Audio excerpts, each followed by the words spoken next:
नमस्कार दोस्तों। स्वागत है आपका ट्रेडविज की एक नई वीडियो में। आज हम डिस्कस करेंगे कुछ स्टॉक्स जो हमने पहले इस चैनल पर शेयर किए हुए हैं और उनके अंदर किस तरीके के मूवमेंट आए हैं, किस तरीके की उनमें चाल बनी है। तो उसको शेयर करने से पहले मैं आपको ये बता दूं कि हम कोई से भी रजिस्टर्ड एडवाइज़र नहीं है और हमारी जो भी एनालिसिस है उसको स्टडी पर्पस की तरह यूज़ करें। उसके ऊपर अगर आप कोई भी अपना फाइनेंशियल डिसीजन लेते हैं तो कृपया उसे अपने फाइनेंशियल एडवाइज़र की सलाह के साथ अपने रिस्क एपेटाइट को चेक करा करके लें, अन्यथा वो आपके पोर्टफोलियो के लिए नुकसानदायक भी हो सकता है। तो अब हम वापस देरी ना करते हुए आते हैं अपने स्टॉक्स पर। तो हमने इसमें जो भी स्टॉक्स को हमने पहले शेयर किया हुआ उनके बारे में डिस्कस करेंगे। पहला स्टॉक है LIC housing finance. LIC housing finance में हमारी पोजीशन कुछ इस जगह पर बनी थी जो कि वीकली चार्ट के हिसाब से हमने बनाई थी। तो अगर हम इसका वीकली चार्ट देखते हैं तो यहाँ पर एक इसका पैटर्न कंप्लीट हुआ था और उस पैटर्न के हिसाब से हमने एक यहाँ पर अपनी पोजीशन बनाई थी। अब इस जगह पे दो ही पॉसिबिलिटी हो सकती हैं। या तो स्टॉक में एक और बड़ा मूव आए ऊपर का और उसके बाद ये करेक्शन करे, या फिर यहीं से करेक्शन शुरू कर दे। तो इस जगह पे अगर आपने लिया है तो यहाँ से अप्रोक्सीमेटली आपका रिटर्न एक बार कैलकुलेट कर लेते हैं। तो यहाँ से हमारा करीब अप्रोक्सीमेटली 50% का रिटर्न इस स्टॉक ने बना के दिया हुआ है। आधी होल्डिंग को प्रॉफिट बुक कर कंसिडर करना चाहिए और आधी होल्डिंग को, क्योंकि ये वीकली चार्ट का ब्रेकआउट है, आधी होल्डिंग को बड़े पैटर्न के लिए ऊपर की तरफ होल्ड करके रखा जा सकता है। अगर इसके RSI देखें अभी भी 63 के अप्रोक्सीमेट है। तो RSI देखने से अभी बुलिश लगता है तो इस स्टॉक को होल्ड करके रखना चाहिए। और MACD पे भी ऊपर की तरफ बुलिश सिग्नल है।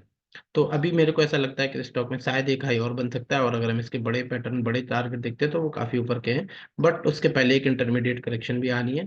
तो अपने हिसाब से प्रॉफिट रिस्क टेकिंग कैपेसिटी के हिसाब से अपनी करंट पोजीशन को होल्ड करना चाहिए और अगर हो सके तो पार्शियल प्रॉफिट भी बुक कर सकते हैं।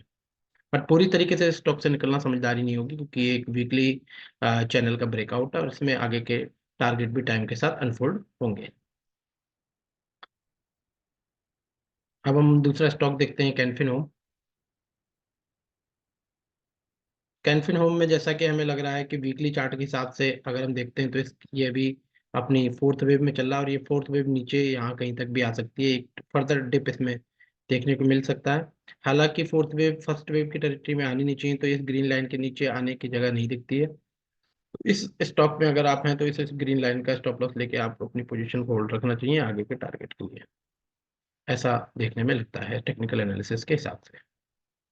एम एस फाइनेंशियल को अगर हम देखते हैं तो ये भी वीकली चार्ट पर अभी, अगर इसके आप वीकली चार्ट को देखें तो ये एक जिस चैनल में है, यहाँ से एक बड़ा पैटर्न वन टू और थर्ड की 1 2 3 बना रही है। वीकली चार्ट के हिसाब से लगता है कि इसकी अपनी अभी अपनी फोर्थ वेव में, ये फोर्थ वेव थोड़ा नीचे भी आ सकती है या फिर यहीं से ऊपर की तरफ जा सकता है। तो इसको भी हमें होल्ड करना चाहिए, होल्ड करना चाहिए, या फिर इसमें अगर नीचे की कोई डिप आती है तो उस जगह को एक बाइंग अपॉर्चुनिटी की तरह कंसीडर कर सकते हैं।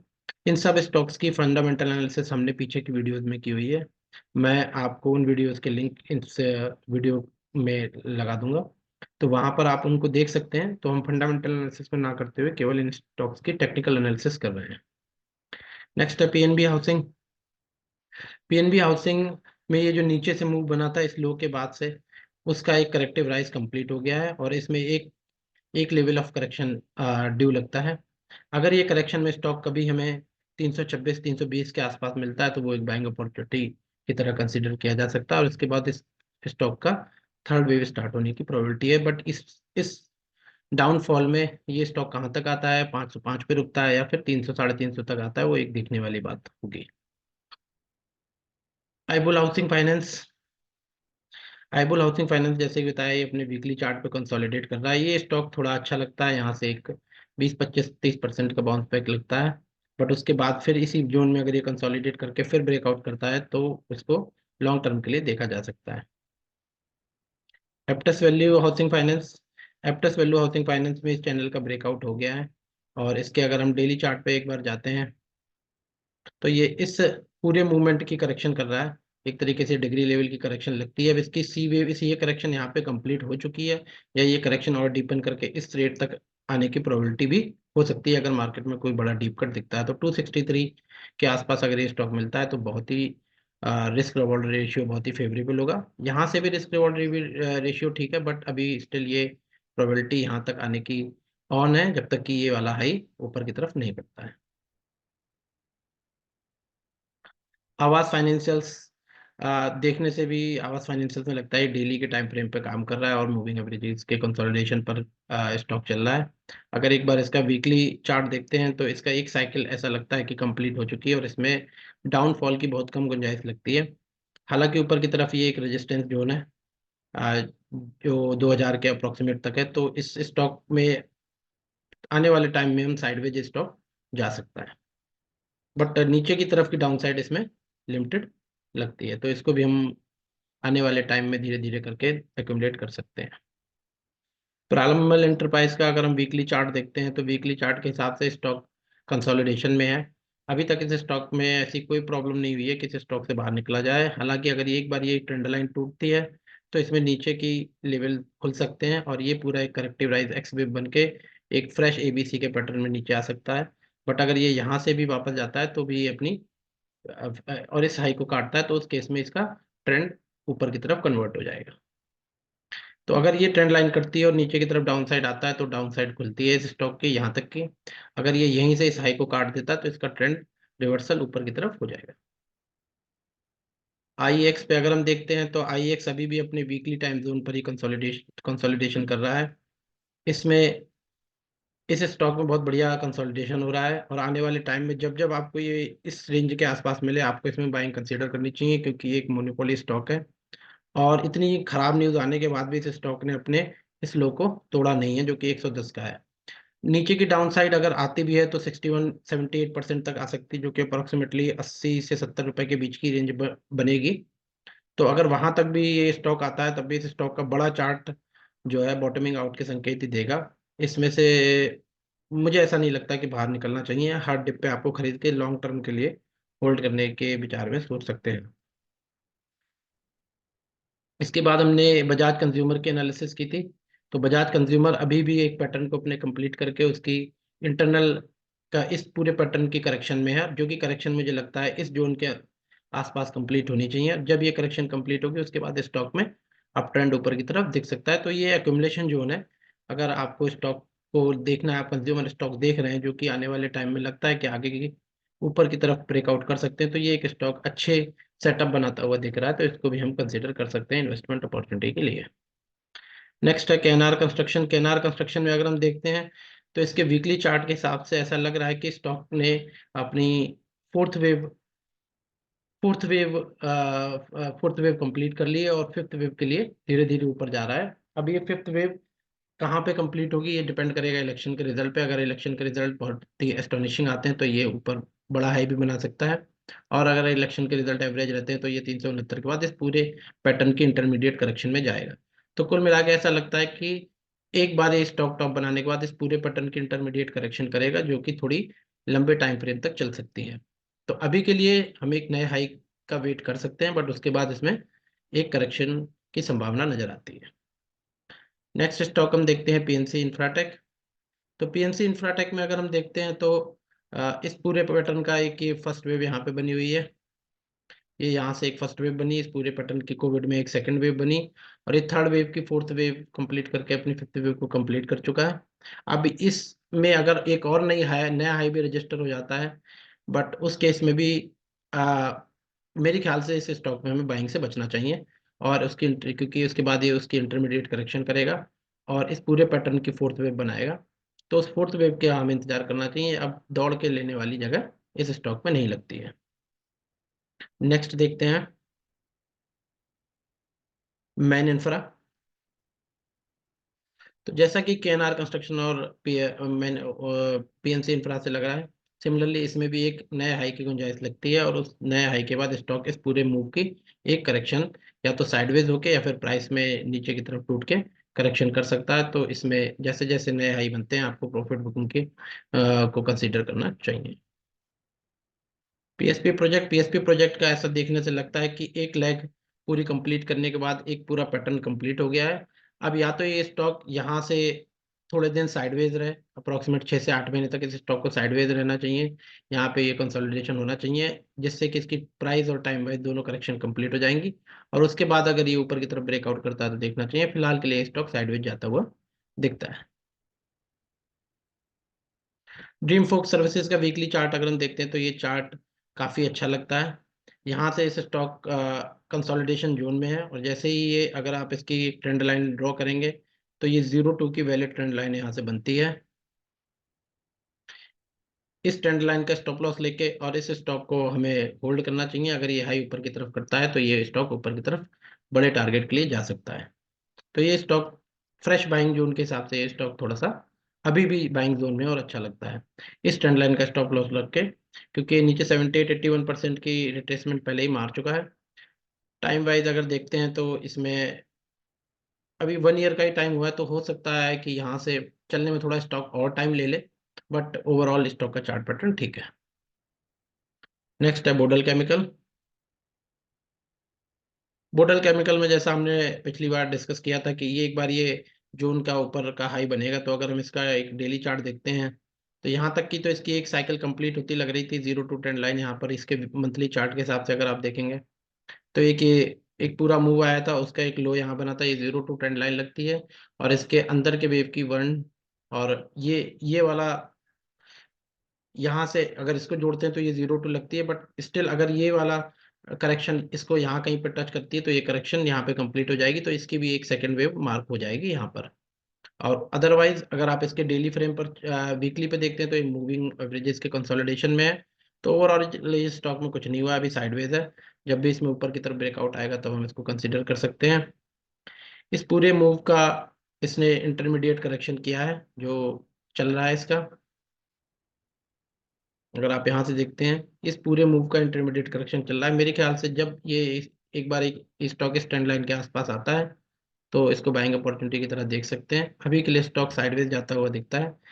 जब इसमें ऊपर की तरफ ये ब्रेकआउट आएगा, 97-100 रुपीज के ऊपर का ब्रेकआउट आएगा, तब इस स्टॉक में ऊपर की चाल बन सकती है। क्रॉम्पटन ग्रीव्स जैसे कि मैंने बताया था, एक बहुत बढ़िया पैटर्न में था। तो अगर आप इसका मंथली चार्ट देखते हैं तो मंथली चार्ट के हिसाब से इस स्टॉक में ऑलरेडी ब्रेकआउट आ चुका है। हम लोगों ने यहाँ कहीं पर बात की थी इस स्टॉक की, और उस टाइम पे हम लोगों को लगा था कि ये स्टॉक एक अच्छी जगह पे काम कर रहा है। इसने लास्ट वीक में 25-26% की कैंडल बनाई है।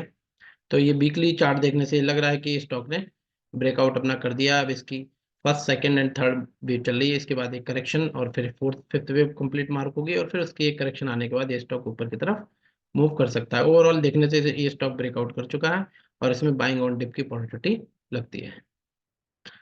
नेक्स्ट स्टॉक हम देखते हैं तो पारस डिफेंस। हमारी यहाँ कहीं पे बात हुई थी कि एक बार अगर हमें इस लो के आसपास मिलता है डेली चार्ट पे, उस टाइम पे ये स्टॉक यहाँ पे चल रहा था, हमने कहा था कि अगर हमें ये यहाँ कहीं के आसपास मिलता है डेली चार्ट पे तो हम इसको एक बाइंग अपॉर्चुनिटी की तरह कंसीडर कर सकते हैं।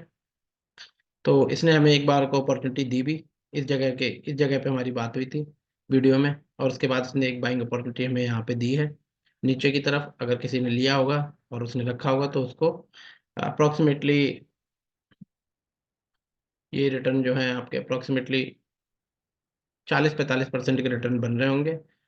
ये भी एक एक लेवल ऑफ ब्लैक कंप्लीट होती लगती है। इसके बाद यदि स्टॉक साइडवेज जा सकता है, तो अगर किसी के पास है तो वो अपने प्रॉफिट बुकिंग के बारे में भी सोच सकता है।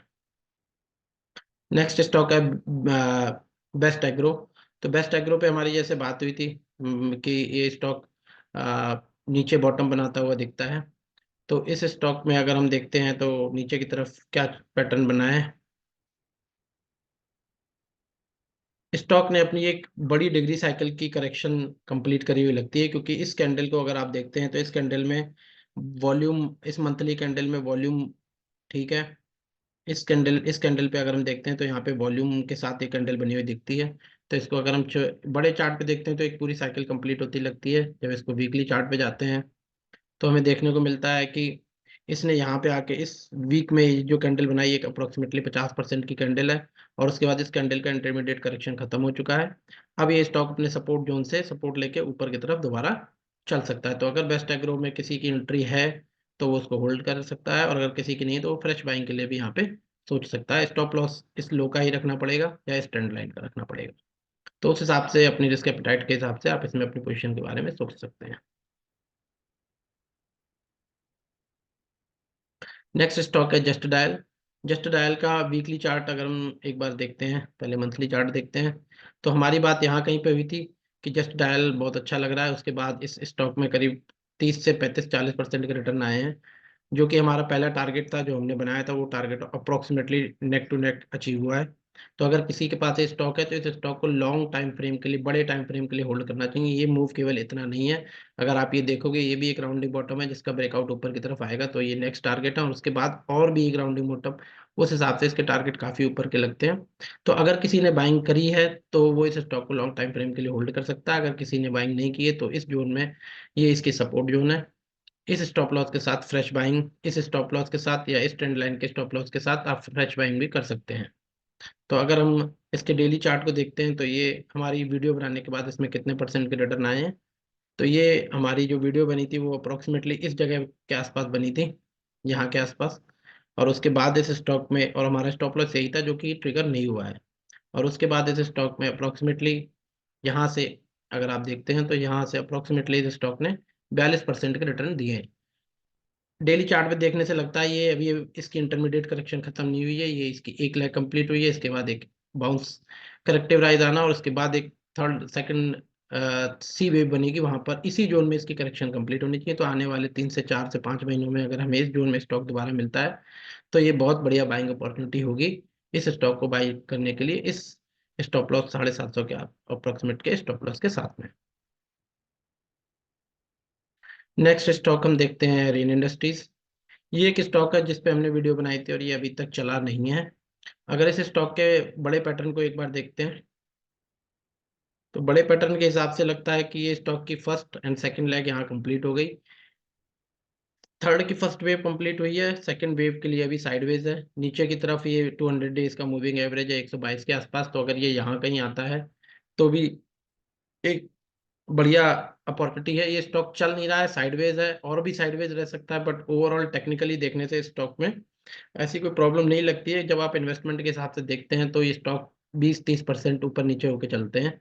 तो अगर इन्वेस्टमेंट के हिसाब से आपने स्टॉक लिया है तो अभी टेक्निकली कोई प्रॉब्लम नहीं है, बट अगर ये स्टॉक ज़्यादा टाइम तक साइडवेज जाता है तो आप इसमें से एग्जिट कर भी सकते हैं, या छोटी क्वांटिटी के साथ होल्ड करके रख सकते हैं।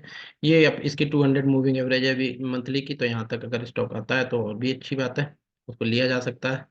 अगर करंट पैटर्न के हिसाब से देखें तो ये ट्रेंड लाइन हमने लगाई थी, जिस ट्रेंड लाइन का स्टॉप लॉस लेके चल रहे थे, अभी तक तो ये स्टॉप लॉस इसने ब्रेक नहीं किया हुआ है। अगर ये या तो अब इस ट्रेंड लाइन को नीचे की तरफ ब्रेक करे तो इस चैनल में आएगा यहाँ की तरफ, या फिर इस हाई को, इस ट्राइंगल को ऊपर की तरफ ब्रेक करे तो फिर इसके ऊपर की साइकिल स्टार्ट हो जाएगी।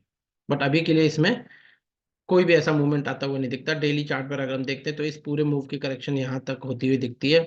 इसमें सी वेव फेल्योर होने की भी चांसेस है। तो अगर यहाँ पर देखा जाए डेली चार्ट के हिसाब से, अगर ये इस वाले सुपर ट्रेंड के ऊपर जाता है तो स्टॉक में रिवर्जन के भी चांसेस हो सकते हैं। तो अगर किसी के पास पोजीशन है तो वे इस ट्रेंड लाइन का या इस लो का स्टॉप लॉस रखे और उसके साथ होल्ड करके देख सकता है। अगर इसमें ये वाला हाई ऊपर का कटता है तो इसकी ऊपर की साइकिल कन्वर्ट हो सकती है, और उस केस में इसका सुपर ट्रेंड डेली पर पॉजिटिव होगा, और जैसे ये ट्राइंगल ऊपर की तरफ ब्रेक होगा तब इसका ट्रेंड रिवर्सल ऊपर की तरफ माना जाएगा। तो ये जो स्टॉक्स थे जो हमने अभी डिस्कस किए, इन स्टॉक्स में इन स्टॉक्स पे हम पहले भी कई बार वीडियो बना चुके हैं, और उसकी एनालिसिस को, फ्रेश एनालिसिस को एक बार डिस्कस किया है। कुछ स्टॉक्स में अभी भी बाइंग अपॉर्चुनिटी है, कुछ स्टॉक्स अपने नीचे से ब्रेकआउट कंफर्म कर चुके हैं और उनमें 30 से 40 45% तक की जगह बन चुकी है। उन स्टॉक्स में कुछ एक आधा हाई हाई और बनने के बाद इंटरमीडिएट करेक्शन चालू हो सकती है। कुछ स्टॉक्स अपनी फोर्थ वेव में है जो अभी तक चले नहीं है, जैसे कि कैनफिन होम है, उस तरीके के स्टॉक्स भी हैं। तो ओवरऑल हर स्टॉक अलग अलग जगह पर है। आप इस वीडियो को दोबारा देखें, समझें, और उस हिसाब से अपने फाइनेंशियल एडवाइजर की सलाह के साथ कोई भी डिसीजन ले सकते हैं। अगर आपको ये वीडियो अच्छी लगती है तो प्लीज़ इसको लाइक करें, शेयर करें, सब्सक्राइब करें, और इस तरीके के कंटेंट हम और लेके आते रहेंगे आपके लिए। आप इस कंटेंट को देखें और इससे एजुकेशन लेने की कोशिश करें कि आगे हमें किस तरीके से मार्केट में इन्वेस्टमेंट करना चाहिए।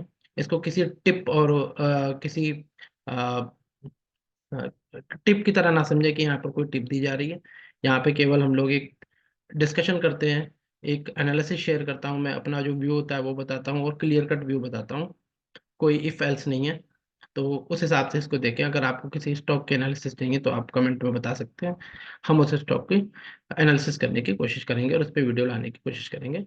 धन्यवाद। आप लोग का दिन शुभ हो। Thank you.